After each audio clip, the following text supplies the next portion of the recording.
Speed Théâtre, c'est la radio qui aime les artistes. Bonsoir Speed Théâtre, nous nous retrouvons aujourd'hui avec l'acteur, comédien et metteur en scène Camille Prioul, accompagné de la comédienne Anne de Peuffiou, qui vont nous présenter leur pièce de théâtre Ce qui reste, jouée tous les jeudis du mois de février à 19h au Théâtre Clavel à Paris, dans le 19e. Bonsoir. Bonsoir. Ça va bien ? Bonsoir, ça va très bien. Vous sortez de scène, c'était super, merci beaucoup pour ce moment. Est-ce que tout va bien pour ce soir ça, vous avez senti comment cette... Moi je trouve que c'était une super représentation. On s'est beaucoup amusé, on avait beaucoup de monde dans la salle en plus, donc non, c'était vraiment super. Je suis absolument d'accord avec toi. Ce qui reste, est-ce que vous pouvez nous parler davantage de la pièce ? De quoi ça parle ? Alors ce qui reste, ça raconte l'histoire d'un homme d'une trentaine d'années qui accompagne sa mère en Suisse pour un suicide assisté, parce qu'elle est malade et que le cadre légal français lui permet pas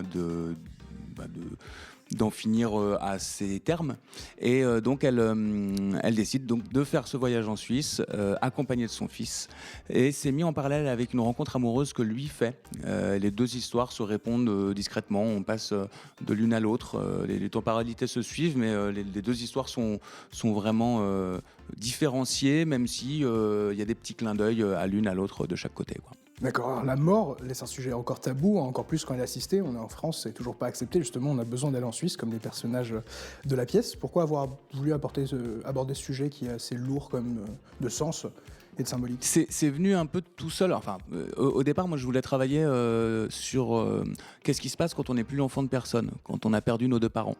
J'ai vu ça chez des gens, alors c'est pas mon cas d'ailleurs, mais je me suis dit, mais il y a des petites choses assez infimes, c'est petit, mais il y a des petites choses qui changent chez les gens quand ils n'ont plus aucun de leurs deux parents. Alors j'ai mené des entretiens avec une petite dizaine de personnes qui avaient perdu leurs parents, et pendant un entretien en particulier avec une personne qui avait perdu ses parents de maladies longues, pénibles, elle a fait une petite réflexion un petit peu anodine, quelque chose comme arrivé à ce moment-là, on essaye de soulager dans la limite de ce que le cadre légal permet, ou un truc comme ça. Et puis, moi, le suicide assisté, c'était quelque chose, je m'étais renseigné, j'étais un peu sensibilisé au sujet, mais je n'avais pas pensé à ça à ce moment-là. Et ping, il y a une petite lumière qui s'est allumée. Je me suis dit, mais en fait, c'est ça que je veux raconter, c'est ce voyage d'une mère et son fils qui vont partir ensemble pour un dernier voyage, en tout cas pour elle, et qui vont partager tout au long de ce voyage des petites pensées, des petits souvenirs, des petites choses en fait qui vont se dire qu'ils s'aiment sans obligatoirement toujours formuler je t'aime. C'est dans des petites choses, quoi. Tu t'en parles vraiment très très bien, mais c'est toi qui l'as écrit, donc c'est un peu normal. Et non, moi ce que je trouve très beau, c'est moi j'adore la partition que j'ai à jouer. C'est vraiment un grand bonheur chaque fois de jouer ce personnage, Annie. Et voilà, et je suis contente parce que je ressuscite à chaque fois, donc voilà, c'est bien. Alors comme vous l'avez dit, on a deux temporalités. Le spectateur voilà aussi entre ce parallèle qui est fait entre la vie d'Étienne avec cette compagne Juliette, cette découverte, et sa mère. Pourquoi avoir mis en parallèle cette mort et cet amour finalement ? Alors sur un plan purement pratique dramaturgique, c'est pour éviter aussi que on ne parle que du voyage vers la mort, et c'est ce qui permet d'en faire une comédie dramatique. C'est-à-dire que le personnage d'Annie est vraiment quelqu'un de très joyeux. En fait, on la voit malade, on la voit diminuer, mais on se doute que cette personne a été vraiment pleine de vie, qu'elle aimait déconner, qu'elle aimait s'amuser. Et du coup, on peut créer de la comédie avec ça, mais ça a sa limite. Et ça permettait tout simplement d'avoir un contrepoint d'une histoire un peu plus gaie, qui finalement n'est pas toujours plus gaie. Je ne vais pas tout dévoiler du spectacle, mais cette relation, elle a des hauts et des bas. Et c'est aussi ce qui permet de mettre en lumière. C'est-à-dire que dans la même temporalité, le personnage d'Étienne va perdre sa mère et puis gagner une compagne. Il va aussi gagner une perspective de meilleure relation avec son frère. C'est le fait d'avoir mis deux histoires en parallèle, ça permet aussi de les faire briller à la lumière de l'une et de l'autre. Anne, vous jouez Annie, donc comme on l'a dit, un personnage pétillant, plein de vie, et ça vous ressemble finalement parce que vous avez fait du clown. Et donc c'est un personnage qui est plein de rire, plein de vie. Comment on arrive justement à allier dans ce personnage tout ce côté joyeux et finalement voilà cette partie un peu plus sombre, un peu plus triste qui est votre décès Mais je crois que c'est un peu ce qui est beau dans ce personnage d'Annie, c'est qu'elle est pas triste de mourir. Elle a peur, bien évidemment. Je pense que tout le monde a peur au moment où ça doit arriver, mais l'envie est là parce que voilà, elle considère qu'elle ne pourra plus vivre la vie qu'elle avait envie de vivre, la vie telle qu'elle la voudrait. Donc on peut parler de dignité, mais c'est toujours un mot un peu important, voilà. Donc un peu parfois souvent galvaudé.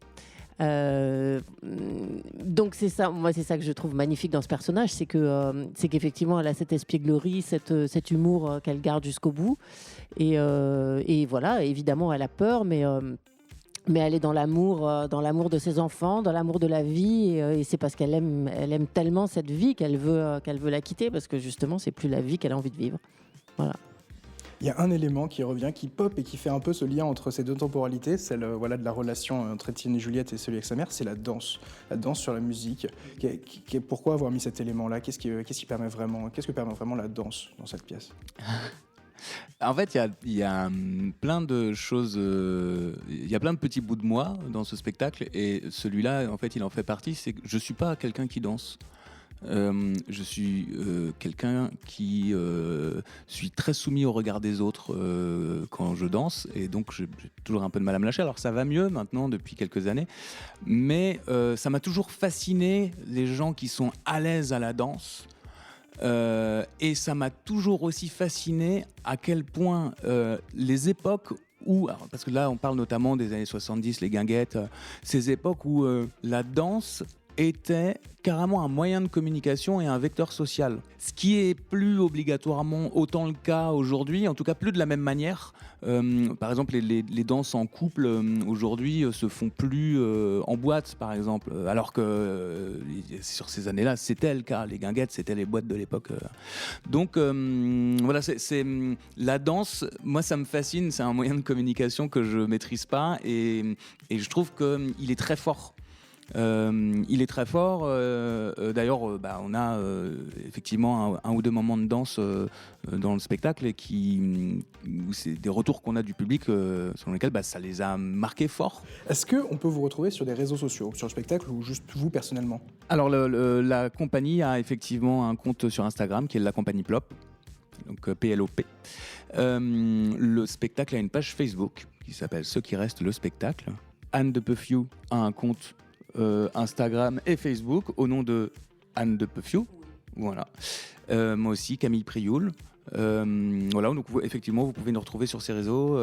Et puis tout le reste de l'équipe, n'hésitez pas à aller voir justement sur les comptes soit du spectacle, ce qui reste, soit de la compagnie Plop, puisque sur des publications, vous verrez toute l'équipe qui est généralement taguée. Donc Karine Ventalon qui joue le rôle de Juliette et de Sylvie qui accompagne les personnes en Suisse. Pablo Gallego qui joue le rôle de Benjamin, le meilleur ami d'Étienne, et puis d'Olivier, son frère.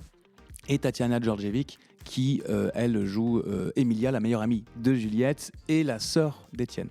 Super. Alors maintenant, la question de Speed Théâtre. Est-ce que vous avez 3 mots pour décrire la pièce ? On commence par vous, Anne. Elle est compliquée, mais on l'aime bien. Sensible, émouvante, drôle. Moi, je dirais complicité, tendresse et... difficile... je voulais dire amour, effectivement. Je trouve ça un peu facile. C'est tellement large, mais en fait, oui, c'est amour. Ce sera complicité, tendresse et amour. Et c'est les 6 mots que vous avez donnés qu'on retiendra pour cette pièce. Je le rappelle, Ce qui reste, joué tous les jeudis du mois de février à 19h au Théâtre Clavel sur Paris. Merci beaucoup Camille, merci beaucoup Anne. Merci à vous. Merci.